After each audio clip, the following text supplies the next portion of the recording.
Atau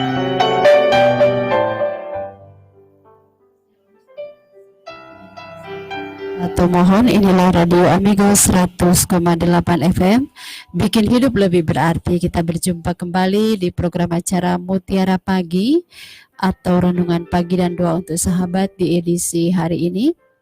Dan telah hadir di studio hamba Tuhan yang akan menyampaikan renungan firman Tuhan di hari ini. Ada Bapak Pendeta Yandri Sondak. Shalom, selamat pagi. Shalom, selamat pagi sahabat. Iya, sahabat, setelah firman Tuhan disampaikan, bagi sahabat yang ingin sharing ataupun ingin tepangan doa dapat menghubungi kami via telepon di 0853 9898 0421 atau juga bisa langsung berkomentar di Facebook Amigos FM. Mohon saya serahkan kepada pendeta. Puji Tuhan, sahabat dimanapun kita berada, pagi hari ini sebelum kita memulaikan pembacaan dan perenungan firman Tuhan, mari kita satu dalam doa, kita berdoa. Bapa kami dalam kerajaan surga, di dalam nama Tuhan kami Yesus Kristus, pagi hari ini kami menaikkan pujian syukur kami, terima kasih kami karena berkat anugerah dan pertolongan-Mu saja kami masih diberi kesempatan untuk boleh ada menikmati hari yang baru yang Engkau karuniakan bagi kami. Pagi hari ini Tuhan, kami sebelum lebih jauh menjalani hari ini, akan membaca dan merenungkan firman-Mu. Karena kami tahu firman-Mu adalah kekuatan kami, firman-Mu adalah pegangan kami untuk menjalani setiap kehidupan kami, sehingga kami boleh senantiasa berjalan dalam kehendak Tuhan. Tuntunlah kami, biarlah hikmat, kebijaksanaan, dan pengurapan daripada Tuhan akan memenuhi kami semua, sehingga setiap kebenaran firman-Mu yang akan kami baca dan renungkan, boleh kami pahami, dan terlebih dapat kami lakukan dalam hidup kami setiap hari. Di dalam nama Tuhan kami Yesus Kristus, kami berdoa, haleluya, amin. Sahabat dimanapun berada, pagi hari ini, kita akan membaca dan merenungkan kebenaran firman Tuhan yang terambil dari kitab 2 Raja-Raja. Kitab 2 Raja-Raja pasal 4, mulai ayat yang pertama hingga ayatnya yang ke-7. Sekali lagi kita akan membaca dan merenungkan dari kitab 2 Raja-Raja pasal yang keempat, ayat yang pertama hingga ayat yang ke-7. Firman Tuhan di dalam 2 Raja-Raja 4 ayat pertama hingga ayat yang ke-7 berbicara tentang minyak seorang janda. Salah seorang dari istri-istri para nabi mengadukan halnya kepada Elisa sambil berseru, "Hambamu suamiku sudah mati, dan engkau ini tahu bahwa hambamu itu takut akan Tuhan. Tetapi sekarang penagih hutang sudah datang untuk mengambil kedua orang anakku menjadi budaknya." Jawab Elisa kepadanya, "Apakah yang dapat kuperbuat bagimu? Beritahukanlah kepadaku apa-apa yang kau punya di rumah." Berkatalah perempuan itu, "Hambamu ini tidak punya sesuatu apapun di rumah, kecuali sebuah buli-buli berisi minyak." Lalu berkatalah Elisa, "Pergilah, mintalah bejana-bejana dari luar, daripada segala tetanggamu, bejana-bejana kosong, tetapi jangan terlalu sedikit. Kemudian masuklah, tutuplah pintu sesudah engkau dan anak-anakmu masuk, lalu tuanglah minyak itu ke dalam segala bejana. Mana yang penuh, angkatlah." Pergilah perempuan itu daripadanya, ditutupnyalah pintu sesudah ia dan anak-anaknya masuk, dan anak-anaknya mendekatkan bejana-bejana kepadanya, sedang ia terus menuang. Ketika bejana-bejana itu sudah penuh, berkatalah perempuan itu kepada anaknya, "Dekatkanlah kepadaku sebuah bejana lagi." Tetapi jawabnya kepada ibunya, "Tidak ada lagi bejana." Lalu berhentilah minyak itu mengalir. Kemudian pergilah perempuan itu memberitahukannya kepada abdi Allah, dan orang ini berkata, "Pergilah, jualah minyak itu, bayarlah hutangmu, dan hiduplah dari lebihnya, engkau serta anak-anakmu." Demikian pembacaan firman Tuhan. Pagi hari ini saya mau berbicara tentang satu judul perenungan firman Tuhan berdasarkan kebenaran firman Tuhan yang sudah kita baca pagi hari ini di dalam 2 Raja-Raja 4 ayat 1 yang ke-7 melalui peristiwa mujizat yang terjadi dalam kehidupan seorang janda tentang mujizat pelipat gandaan. Dari ayat yang kita baca, kita menerima informasi bahwa janda ini adalah istri dari seorang nabi. Namun suaminya meninggal atau nabi ini sudah meninggal, kemudian tinggallah istri dan kedua anaknya. Dan dalam catatan Alkitab mencatat bahwa kehidupan perempuan janda ini sedang terlilit dengan hutang dan penagih hutang sudah datang untuk menagih hutang. Karena perempuan ini atau janda ini tidak dapat membayar, maka sebagai konsekuensinya kedua anaknya ini akan dijadikan budak sebagai jaminan untuk pembayaran hutang dari janda ini. Dari sini kita belajar bahwa walaupun kehidupan dikatakan tadi dalam keluarga nabi, masalah, tantangan, persoalan, pergumulan bisa datang kepada siapa saja, termasuk dalam kehidupan keluarga nabi. Jadi sahabat dimanapun berada, bukan berarti ketika kita menjadi orang percaya, bukan berarti ketika kita melayani Tuhan, bukan berarti ketika kita menjadi anak Tuhan, kita lepas dari setiap persoalan masalah. Tidak ada masalah, tidak ada pergumulan, tidak ada tantangan. Dari kisah ini kita belajar bahwa siapa saja masalah itu bisa datang dalam kehidupan kita. Nah, dalam kesulitan yang membelit kita dan di saat kadangkala ketika masalah datang, pikiran kita mungkin mulai tertutup, kita sedang ada atau berada di dalam ketakutan, kita sedang berada di dalam kekhawatiran menghimpit kehidupan kita, karena apalagi dikaitkan dengan hutang. Nah, apa yang seharusnya kita perbuat? Dari kisah seorang janda ini, kita akan menarik beberapa pelajaran dari peristiwa ini. Nah, dalam kehidupan kita sebagai orang percaya, saya percaya bahwa sekalipun kita memiliki persoalan, sekalipun kita memiliki masalah, sekalipun kita memiliki pergumulan, di dalam Tuhan pasti ada jalan keluar, pasti ada solusi, pasti ada penyelesaian terhadap persoalan dan pergumulan serta masalah yang kita hadapi sebagai orang yang percaya. Nah, bagaimana mengatasi solusi permasalahan dalam kehidupan kita? Kita lihat di dalam pembacaan kita, istri nabi ini atau seorang janda ini dikatakan di dalam ayat yang pertama, di situ salah seorang dari istri-istri para nabi mengadukan halnya kepada Elisa sambil berseru, "Hambamu suamiku sudah mati dan engkau ini tahu bahwa hambamu itu takut akan Tuhan. Tetapi sekarang penagih hutang sudah datang untuk mengambil kedua orang anakku menjadi budaknya." Dari ayat pertama ini, kita mendapati bahwa solusi untuk mengatasi persoalan atau permasalahan yang terjadi dalam hidup kita adalah yang pertama, kita harus datang kepada Tuhan dengan doa dan permohonan. Elisa merupakan penggambaran atau nabi di dalam perjanjian lama, merupakan tempat di mana umat mengadu, tempat di mana umat boleh mengutarakan apa yang menjadi persoalan permasalahan mereka, karena nabi merupakan perantara antara Tuhan dengan umat Tuhan di dalam perjanjian lama. Sehingga juga dapat digambarkan atau boleh dikatakan bahwa Elisa juga merupakan penggambaran tentang kehadiran Allah di tengah-tengah umat Tuhan di masa perjanjian yang lama.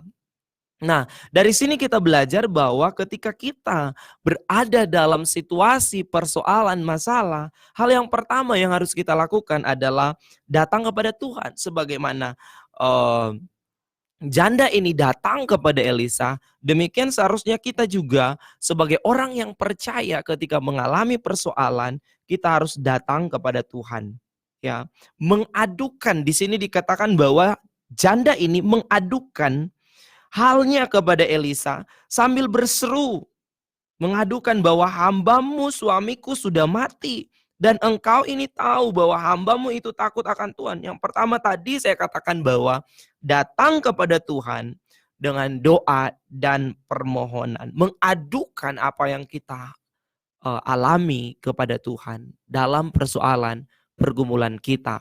Walaupun sudah banyak di daerah kita ini Kristen, tetapi ketika ada persoalan, ada tantangan, ada masalah, saya masih banyak juga menemui bahwa orang-orang bukan datang kepada Tuhan, mencari solusi dari Tuhan, tetapi banyak juga yang masih menggunakan hal-hal yang di luar dari kehendak Tuhan, datang kepada para dukun, datang kepada kuasa-kuasa yang lain, mengandalkan kekuatan sendiri untuk mencari jawaban, mencari solusi dalam persoalan yang dihadapi, seolah-olah mampu untuk menyelesaikan persoalan, baik secara pribadi atau juga melalui kuasa-kuasa lain. Sehingga akhirnya orang terlibat di dalam yang namanya kuasa-kuasa kegelapan yang dibenci oleh Tuhan.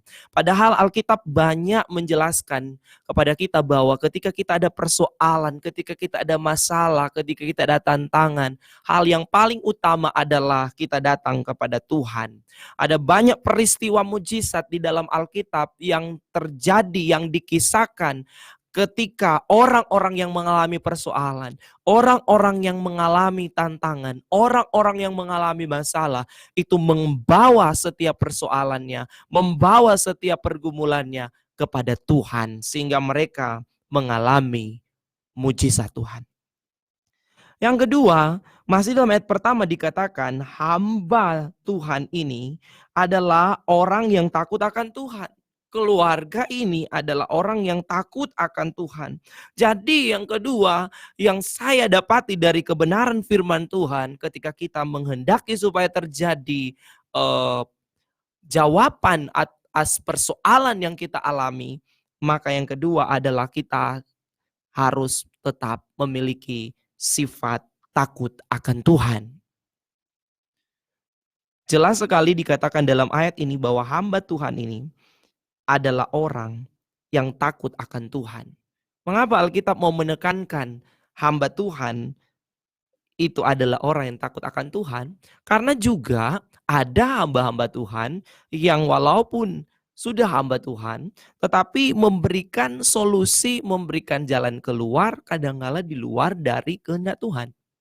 Namun dalam pembacaan kita luar biasa ada penekanan dari firman Tuhan tentang hamba Tuhan ini takut akan Tuhan. Sehingga bukan menjadi hamba uang, tetapi dikatakan bahwa dia hidup takut akan Tuhan. Sekalipun ada persoalan permasalahan yang dialami di dalam keluarga hamba Tuhan ini sepeninggal dari hamba Tuhan itu.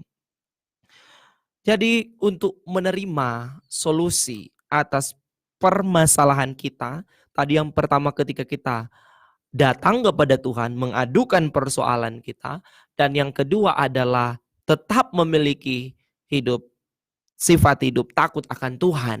Sehingga orang yang takut akan Tuhan, kita melihat dalam firman Tuhan, menekankan bahwa ketika orang hidup takut akan Tuhan, maka ada hikmat, kebijaksanaan yang diperolehnya dalam kehidupan. Orang yang takut akan Tuhan, yang hidup berjalan di dalam jalan Tuhan, pasti akan ada berkat-berkat Tuhan, ada pemeliharaan Tuhan di dalam kehidupannya. Kemudian yang ketiga, dari peristiwa ini, ketika janda ini mengadukan hal yang dialaminya kepada Elisa, Elisa memberikan pertanyaan kepada janda ini di dalam ayat yang kedua, dikatakan di sana, jawab Elisa kepadanya, apakah yang dapat kuperbuat bagimu? Beritahukanlah kepadaku apa-apa yang kau punya di rumah. Berkatalah perempuan itu, hambamu ini tidak punya sesuatu apapun di rumah kecuali sebuah buli-buli berisi minyak. Nah, dari sini kita belajar bahwa Tuhan melakukan mujizat dalam peristiwa-peristiwa mujizat di dalam Alkitab. Karena Tuhan kita adalah Allah yang luar biasa, Tuhan kita adalah Allah yang berkuasa, Dia mampu mengadakan dari yang tidak ada menjadi ada, dan Dia juga mampu untuk melipat gandakan dari yang sudah ada. Luar biasa sekali dalam kisah tentang minyak seorang janda ini. Elisa bertanya, apa yang ada padamu? Ya, apa yang ada di rumahmu? Seorang janda ini berkata bahwa dia tidak punya apa-apa selain daripada buli-buli berisi minyak. Dari sini kita mau belajar, Alkitab mau katakan bahwa kita harus menemukan. Kita harus menemukan dan mengobarkan karunia atau apa yang kita miliki.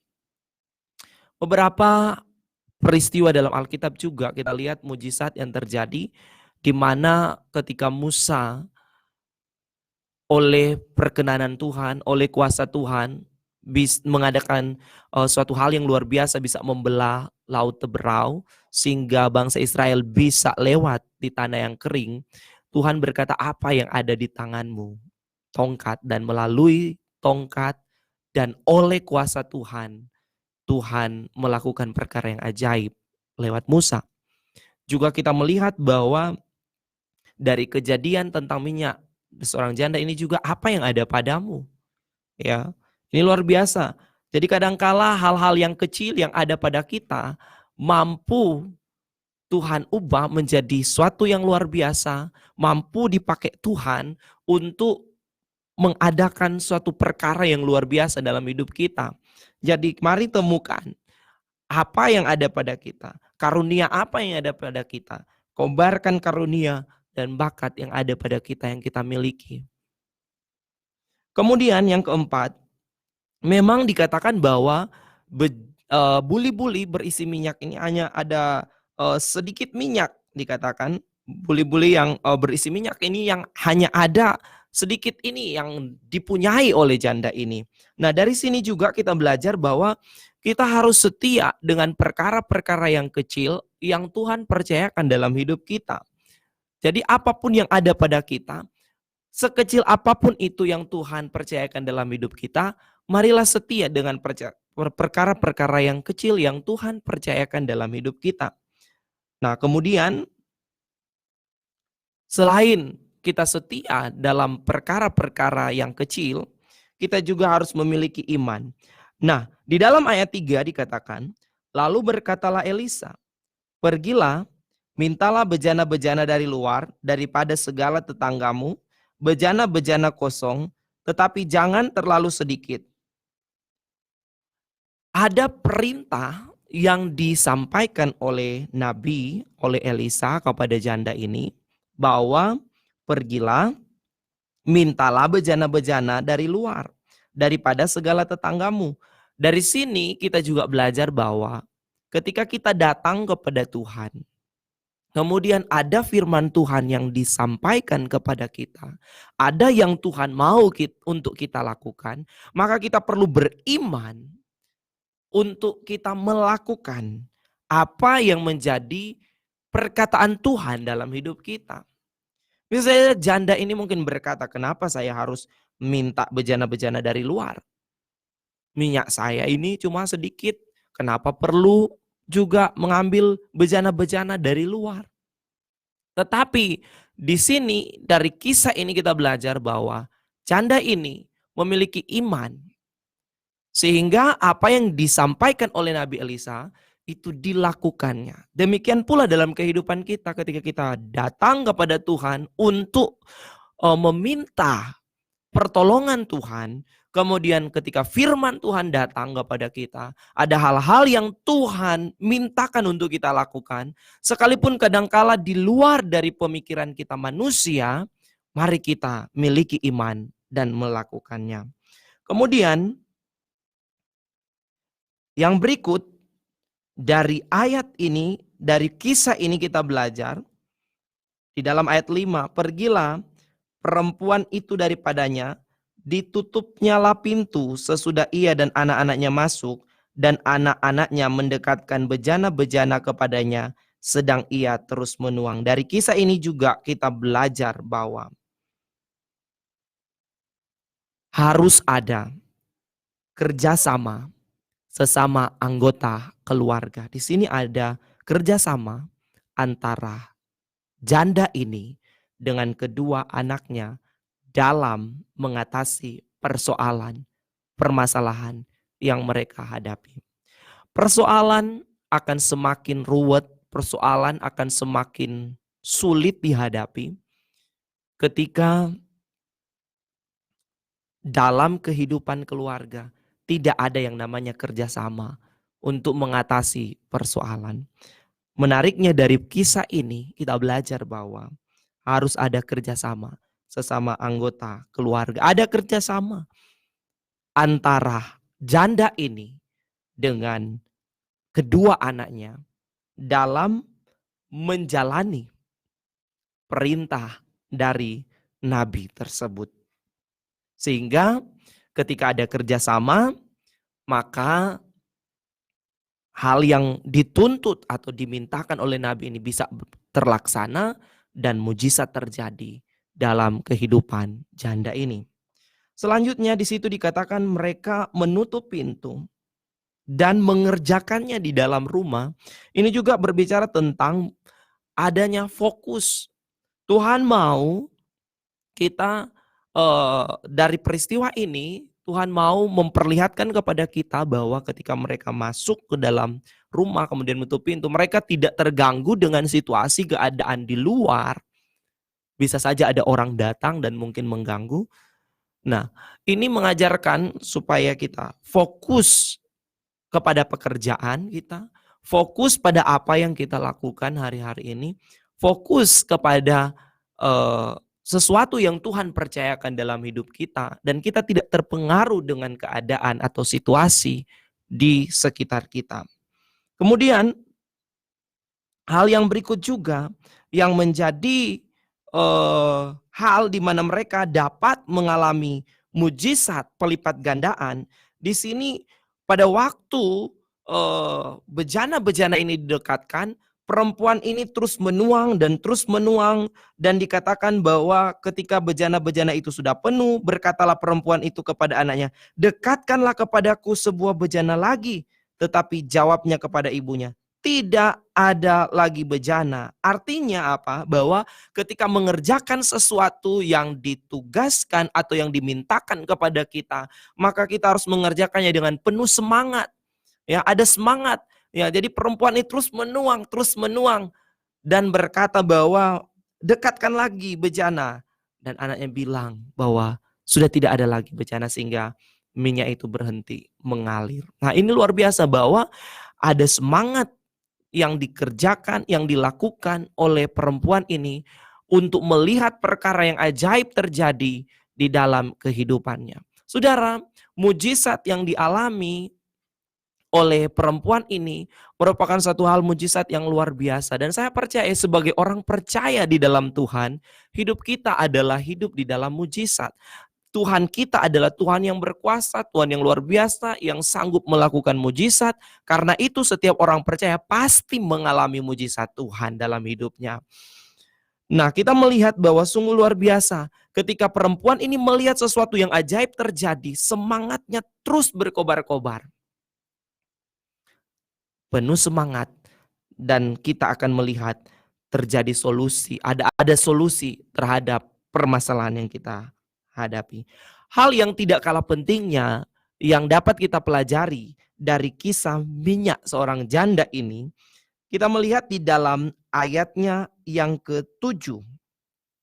Kemudian pergilah perempuan itu, memberitahukannya kepada abdi Allah, dan orang ini berkata, pergilah, jualah minyak itu, bayarlah hutangmu, dan hiduplah dari lebihnya, engkau serta anak-anakmu.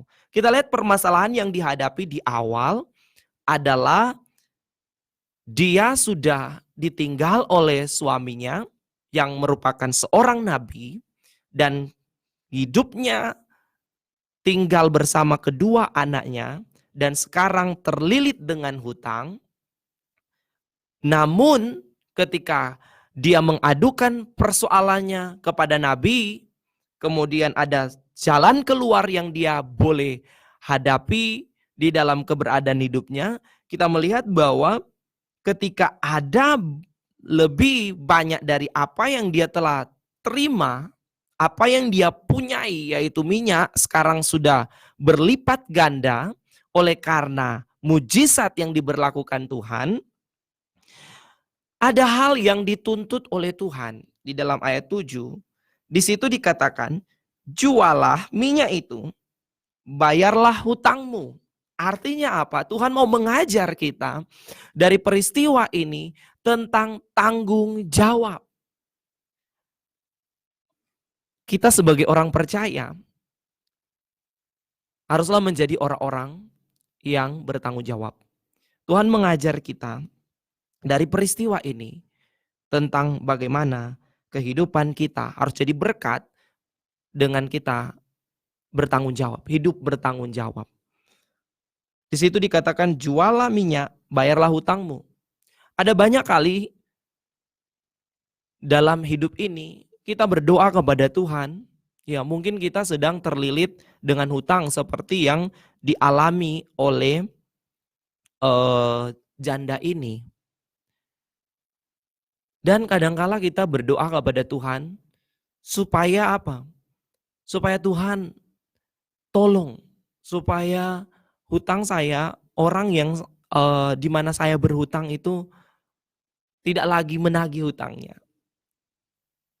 Ya, berdoa supaya seperti itu. Ada juga kesaksian-kesaksian di mana Tuhan melakukan hal seperti itu.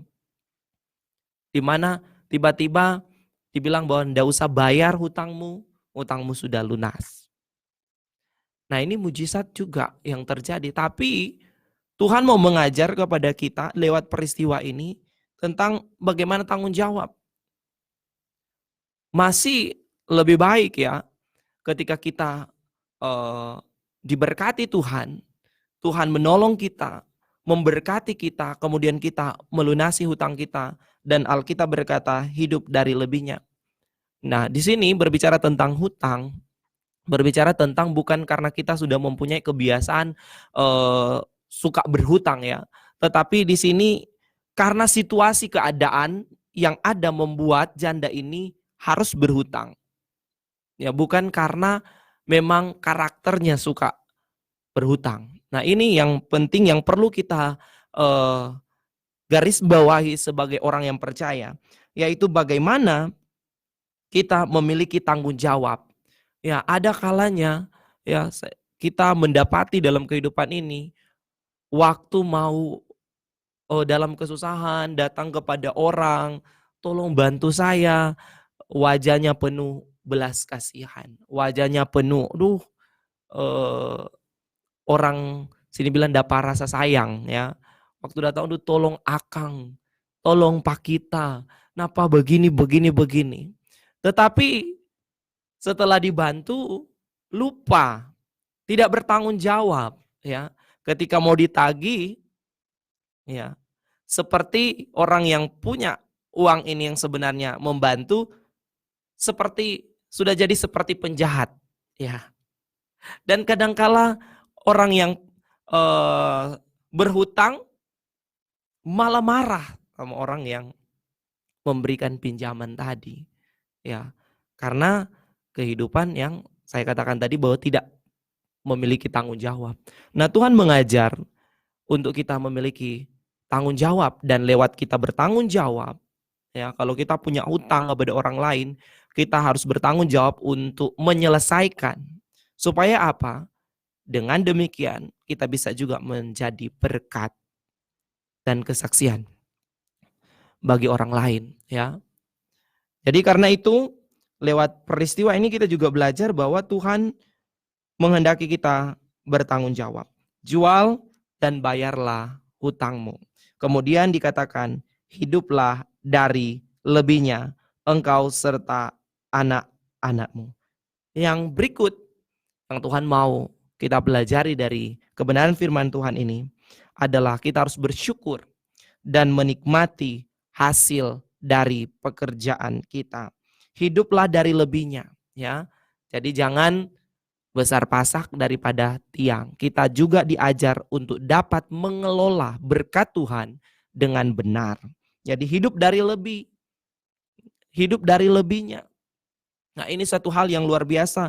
Tuhan mau kita belajar untuk dapat mengelola berkat Tuhan dengan benar, ya.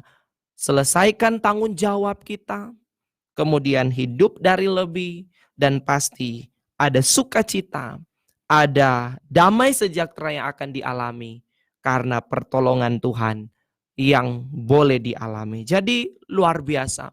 Memang ada peristiwa juga pelipat gandaan yang terjadi, mujizat pelipat gandaan yang terjadi dalam kebenaran-kebenaran firman Tuhan, seperti juga bagaimana Tuhan menolong juga seorang janda di Sarfat ketika tepungnya tinggal sedikit dan minyak yang dalam buli-bulinya juga tinggal sedikit. Namun Tuhan juga menolong dan melipat gandakannya sampai mereka bisa melewati masa kelaparan. Ini juga adalah mujizat pelipat gandaan, di mana Tuhan juga mengadakan melipat gandakan 5 roti dan 2 ikan, sanggup untuk memberi makan 5.000 orang, dan juga masih ada lebihnya. Ini satu hal yang luar biasa. Itu adalah satu hal yang sungguh-sungguh sangat dahsyat, ajaib, karena Tuhan kita adalah Tuhan yang saya katakan tadi adalah Tuhan yang berkuasa, Tuhan yang ajaib, Tuhan yang mampu, Tuhan yang sanggup untuk melakukan perkara-perkara yang ajaib. Dia mampu untuk mengadakan dari yang tidak ada menjadi ada, dan dia mampu melipat gandakan dari yang sudah ada pada kita, dilipat gandakannya untuk hormat dan kemuliaan nama Tuhan.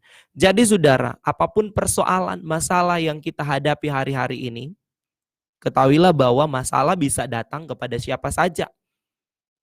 Pendeta, hamba Tuhan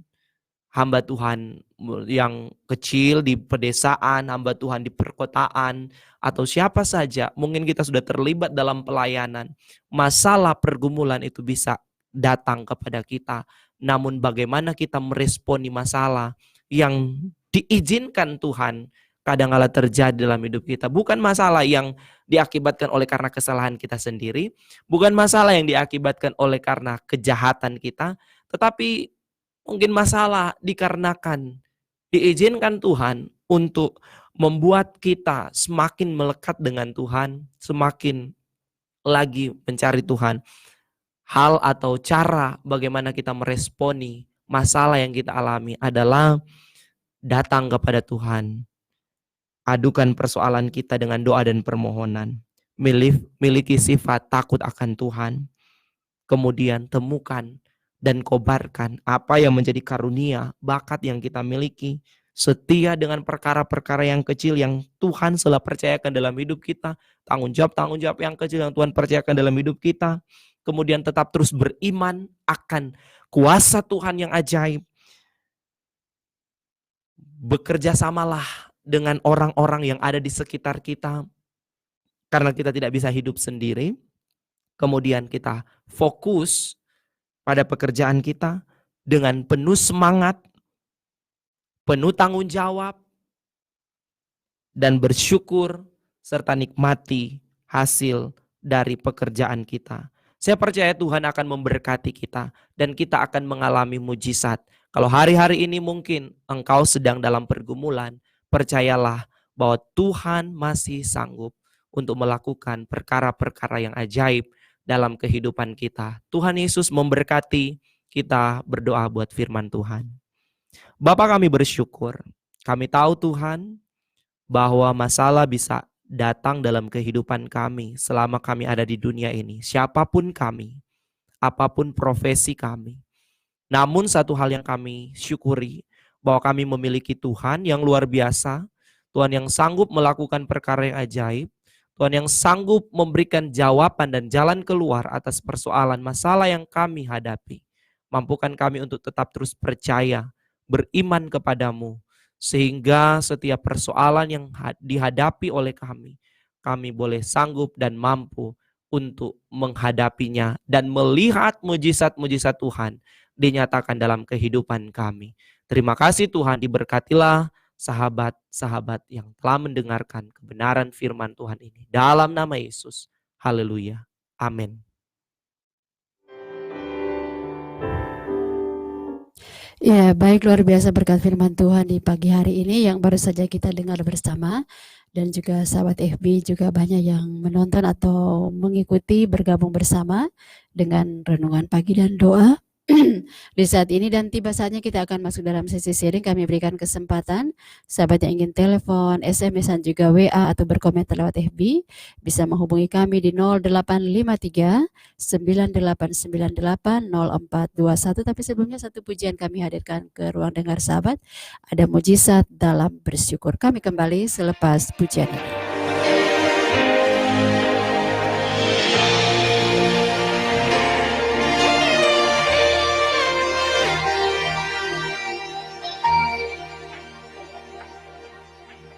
Tangan Tuhan tak kurang panjang untuk selalu menolong hidupku.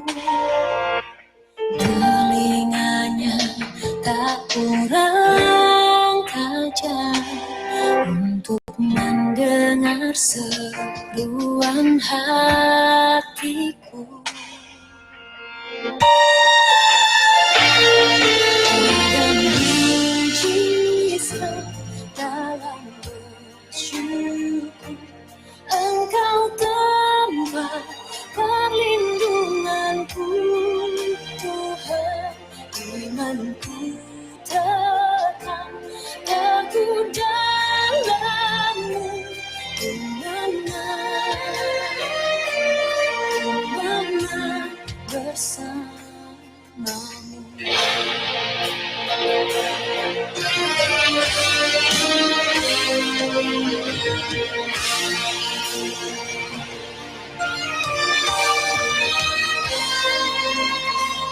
Tangan Tuhan tak kurang panjang untuk selalu menolong hidupku.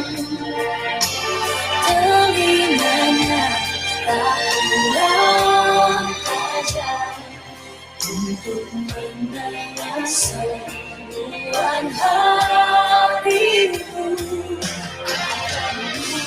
Mujizat dalam bersyukur.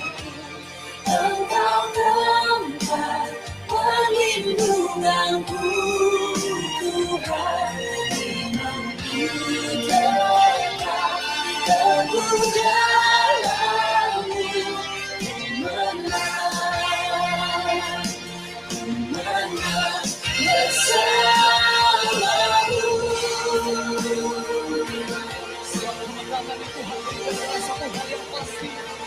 Ketika kita menyadari bahwa ada kuasa yang terbesar, mujizat yang terbesar di saat kita mengucap syukur kepada Tuhan.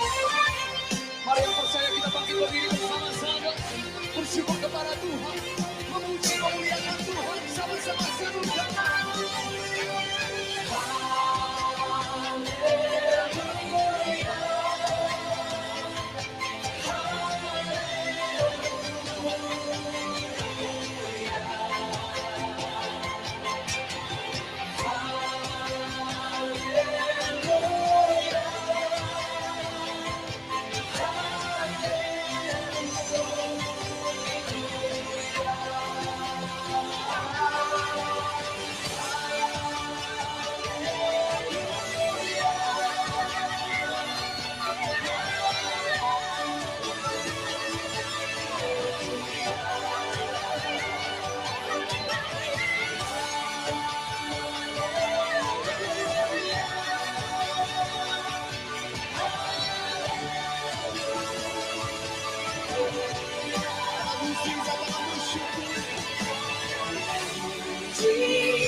Ya baik, terima kasih masih di 100,8 FM Radio Amigos bikin hidup lebih berarti bersama dengan Pendeta Yanti Sondak di pagi hari ini. Dan kami persilakan sahabat yang ingin bergabung, ingin sharing atau ingin tepangan doa bisa menelpon di 0853 9898 0421 atau juga lewat SMS dan WA di nomor yang sama. Bahkan juga bisa berkomentar di Amigos FM Kota Tomohon. Dan ada sahabat kita yang bergabung lewat WA. Shalom, selamat pagi Pak Pendeta. Shalom, selamat pagi. Terima kasih untuk firman Tuhan di pagi hari ini. Saya seorang ibu yang ada di Kawangkoan. Pak Pendeta tolong mendoakan dengan segala usaha dan pekerjaan kami supaya saya dan suami itu tetap kompak-kompak dan usaha kami berjalan dengan lancar serta kami mengandalkan Tuhan dan setiap masalah yang dihadapi dapat diselesaikan dengan baik dan Tuhan Yesus memberkati segala usaha dan pekerjaan kami. Terima kasih dan shalom. Tentunya lewat firman Tuhan di pagi hari ini ada penguatan-penguatan yang diberikan ya. Orang yang beriman itu tentunya juga harus memiliki tanggung jawab yang besar. Seperti tadi dibahas mengenai hutang ya. Hutang, orang yang bertanggung jawab tentunya dia harus membayar hutang tersebut. Karena di daerah kita ini juga ya ada begitu banyak orang yang berhutang. Bakal soal uang ini sangat sensitif ya.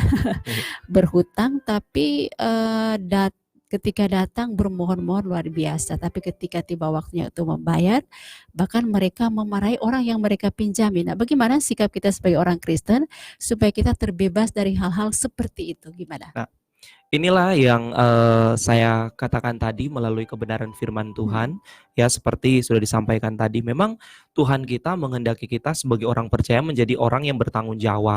Orang yang bertanggung jawab juga pasti akan menjadi berkat. Nah, kebanyakan kalau dari kisah atau pernyataan tadi bahwa orang-orang percaya tidak jadi berkat. Karena apa? Tidak pun tanggung jawab. Nah, waktu datang mau butuh ya seperti rasa kasihan sekali. Tetapi ketika datang waktu untuk ditagih hutangnya, kadang lari, kadang juga nomor aktif dan sebagainya. Ataupun seperti tadi marah-marah. Nah, dari sini kita belajar bahwa Tuhan menghendaki kita sebagai orang yang percaya menjadi orang yang bertanggung jawab. Dan dalam kaitannya dengan lanjutan dari ayat tadi itu dikatakan bahwa hiduplah dari lebihnya. Artinya apa? Kehidupan yang bertanggung jawab juga kehidupan yang dapat mengelola berkat Tuhan. Kadangkala mengapa kita merasa kurang, mengapa kita tidak merasa cukup, kadangkala bukan berkatnya yang tidak cukup, kita yang tidak bisa mengelola berkat Tuhan itu dengan baik dan benar. Kadangkala apa yang keuangan kita, yang berkat yang Tuhan sudah beri bukan dialokasikan kepada hal-hal yang memang merupakan kebutuhan kita, tetapi karena gaya hidup yang terlalu tinggi. Nah, ini yang Tuhan juga mau ajarkan kepada kita untuk bagaimana kita selain bertanggung jawab, kita juga bisa mengatur dan mengelola berkat Tuhan dengan baik dan benar. Sehingga saya percaya bahwa kita akan merasa cukup. Tuhan Yesus memberkati buat ibu ini, biarlah segala usaha pekerjaan yang dilakukan dibuat Tuhan berhasil. Nah, bagaimana kita memberikan solusi atau memberikan masukan kepada orang-orang yang di sekeliling kita yang hidupnya kelihatan susah, padahal mereka itu rajin beribadah. Sebenarnya pola hidup yang bagaimana yang harus mereka lakukan supaya benar-benar mereka itu hidup dari soal finansial itu cukup, bahkan juga bisa menjadi berkat buat orang lain. Gimana? Ya. Tadi juga ada hal-hal yang dikaitkan dengan kisah tentang minyak seorang janda ini.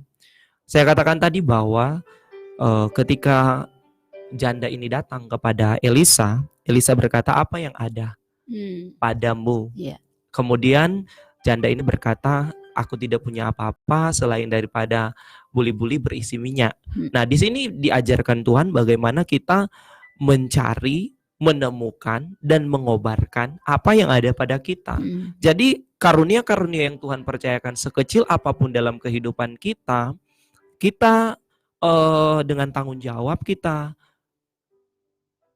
temukan, kemudian kita kobarkan karunia-karunia yang ada pada kita. Jadi mungkin ada kelebihan-kelebihan atau keahlian-keahlian yang Tuhan telah percayakan dalam kehidupan kita yang bisa kita pergunakan untuk juga dapat mengelola kehidupan kita sehingga kita boleh menerima berkat, Tuhan berkati. Karena saya juga sering mengajar kepada jemaat bahwa Tuhan akan memberkati kita ketika kita melakukan pekerjaan. Jadi kita bukan hanya berdoa minta supaya Tuhan berkati saya. Nah, Tuhan akan berkati ketika kita bekerja, ada suatu pekerjaan yang kita lakukan, Tuhan berkati pekerjaan kita dan kita akan melihat perkara ajaib terjadi lewat apa yang kita kerjakan melalui pertolongan Tuhan. Iya, betul itu. Iya. Ya, karena orang-orang juga berkata begini, kita umat manusia, Tuhan memberikan cuaca yang sama. Matahari, kita menikmati matahari, menikmati hujan dan lain sebagainya itu adalah sama.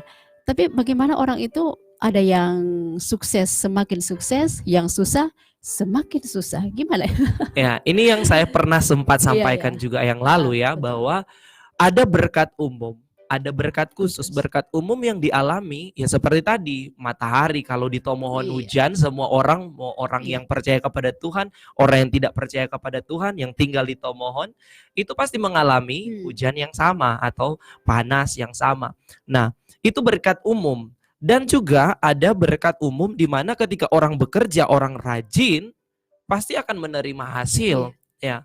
Jadi di sini mau dikatakan bahwa ketika kita juga hidup di dalam Tuhan, bukan berarti kita hanya berpangku tangan dan menanti hanya Tuhan yang bekerja saja. Ya.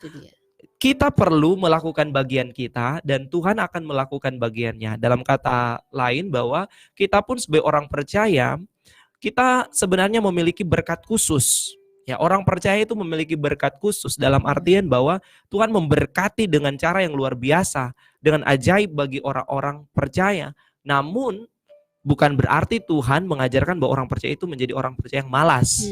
Tapi orang percaya harus menjadi orang percaya yang rajin, cari, temukan karunia yang Tuhan, apa yang menjadi talenta kita, bidang apa yang Tuhan telah tetapkan dalam kehidupan kita yang yang kita bisa kembangkan, dan sambil berharap kepada Tuhan, mengandalkan Tuhan dalam setiap perencanaan dan pekerjaan kita. Saya percaya bahwa Tuhan akan memberkati dengan cara yang luar biasa melalui hal itu. Bukan kenapa orang kok dia tidak takut Tuhan, kok diberkati, ada cemburu-cemburu ya. Kalau kita sudah dekat dengan Tuhan, mungkin kamu masih malas. Sehingga belum Tuhan berkati. Ya, kita perlu juga menyadari dan merenungkan akan hal itu. Iya, betul. Ya, sahabat, kami akan kembali sesi selanjutnya setelah kita diberkati dengan satu pujian, Engkau Tuhan pemilik hidupku, dari Jeffrey Chandra, dan kami akan kembali.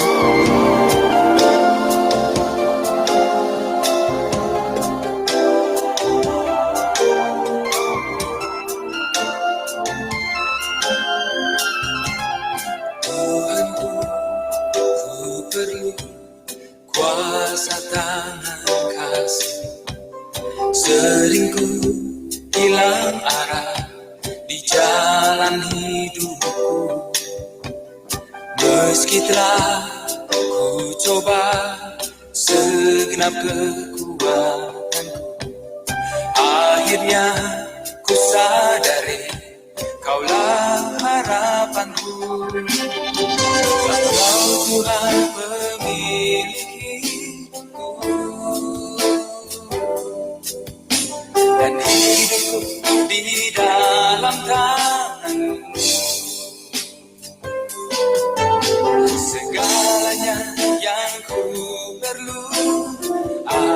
padamu, tiada takut dan ragu, bila ku selalu bersamamu.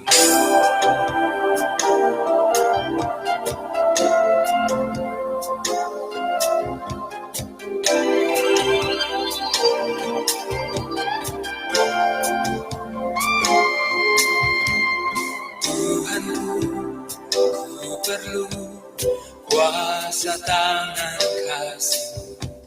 Sering ku hilang arah di jalan hidupku,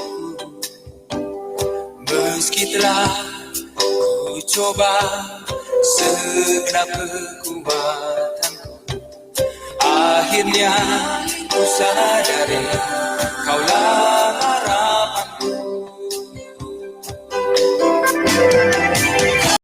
Tuhan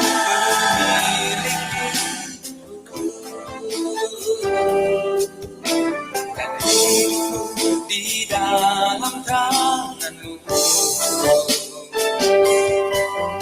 segalanya yang ku perlu ada padamu, tiada takut dan ragu, bila ku selalu bersamamu. Engkau Tuhan pemilikku,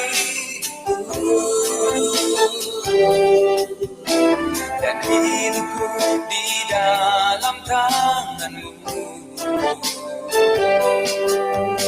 segalanya yang ku perlu ada padamu, tiada takut dan ragu, bila ku selalu bersamamu. Kaulah Tuhan yang menebarkan semesta, mengaturkan pemerintah segalanya. Kabulkan berkat dan harapan menyinari kehidupan. Ku yakin dan pasti kaulah Tuhan segalanya.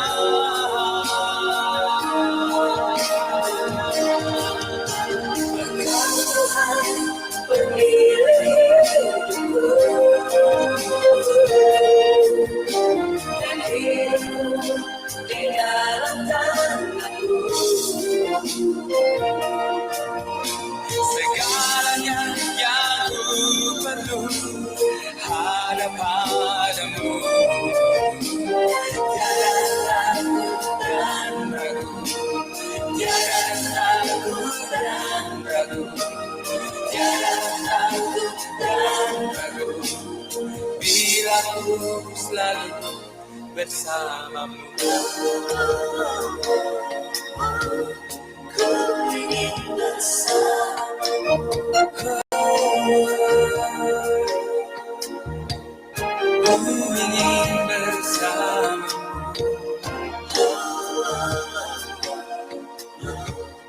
ku ingin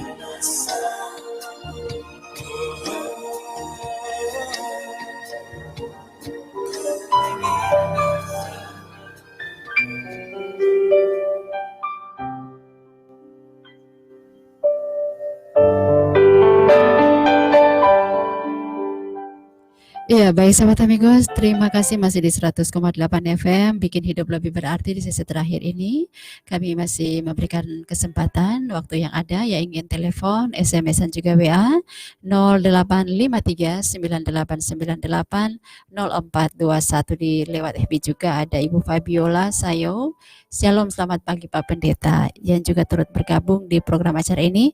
Bahkan juga apa kabar Pak Maralam Sihombing, mengucapkan juga damai sejahtera buat kita semua di pagi hari ini. Bahkan juga beliau sering membagikan siaran langsung kita, bahkan mengadakan nonton bareng juga dengan grup-grup yang bergabung dengannya. Tuhan Yesus memberkati ya buat Bapak Maralam yang sering membagikan tayangan kita atau media sosial secara langsung di pagi hari. Tuhan Yesus memberkati senantiasa.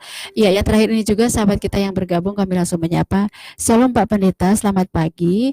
Bagaimanakah cara kita menularkan keberhasilan kita kepada orang lain? Terima kasih. Bagaimana cara menularkan kesuksesan yang dialami kepada orang lain? Gimana? Ya, tentunya ya. Ini dikatakan bagaimana cara supaya orang lain bisa juga sama seperti kehidupan kita. Artinya dalam artian Iya, kesuksesan, meraih kesuksesan. kesuksesan. Tentunya orang akan mengalami kesuksesan yang sama juga dengan kehidupan kita.